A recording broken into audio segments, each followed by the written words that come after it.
Hi అండి, welcome back to my channel Prathyusha kitchen and blogs. ఈరోజు అయితే చాలా సింపుల్ మెథడ్లో సొరకాయ ఫ్రై అయితే చూపిస్తున్నానండి. మీరైతే చూసేయండి. ఇది రసము, సాంబారు వాటికి చాలా బాగుంటుంది. వేడివేడి అన్నంలో కూడా తినచ్చండి, చాలా బాగుంటుంది. మీరు కూడా ట్రై చేయండి. ఇప్పుడైతే ముందుగా అయితే సొరకాయని కట్ చేసి కడిగి శుభ్రంగా పెట్టుకోవాలండి.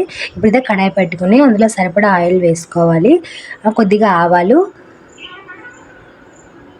కొద్దిగా కరివేపాకు, కొద్దిగా శనగపప్పు వేసి ఫ్రై చేసుకోవాలండి. ఇప్పుడు ఫ్రై అయిన తర్వాత మనం కట్ చేసుకున్న సొరకాయ ముక్కలు అందులో వేసి ఫ్రై చేసుకోవాలండి.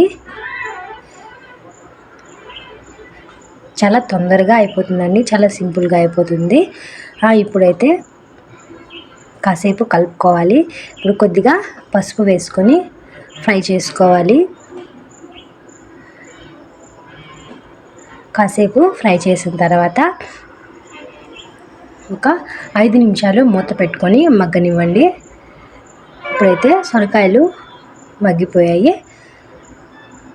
ఒకసారి చేత్తో పట్టి చూడండి, ఉడుకుంటాయి. అంటే ఆ వాటర్తోనే ఉడికిపోతాయండి. చాలా టేస్ట్గా ఉంటుంది ఇలా చేసుకుంటే. చూసారు కదా, సొరకాయ అయితే ఉడికిపోయిందండి. ఇప్పుడైతే నేను కారం వేసానండి, 2 టేబుల్ స్పూన్స్. ఆ క్లిప్ అయితే మిస్ అయింది. ఇప్పుడైతే కారం వేసుకొని ఫ్రై చేసుకోవాలి.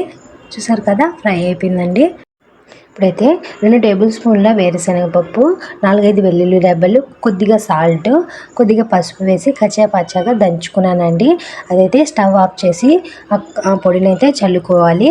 చాలా టేస్ట్గా ఉంటుందండి. ఒక్కసారి అయితే మీరు కూడా ట్రై చేయండి. సొరకాయ ఫ్రై అయితే రెడీ అయిపోయింది.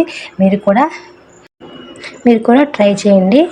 వీడియో కనుక మీకు నచ్చినట్టయితే లైక్ చేయండి, షేర్ చేయండి, సబ్స్క్రైబ్ చేసుకోండి. అలాగే పక్కన్న బెల్ ఐకాన్ని క్లిక్ చేసుకోండి. నేను వీడియో పెట్టిన వెంటనే నోటిఫికేషన్ వస్తుంది. Thank you.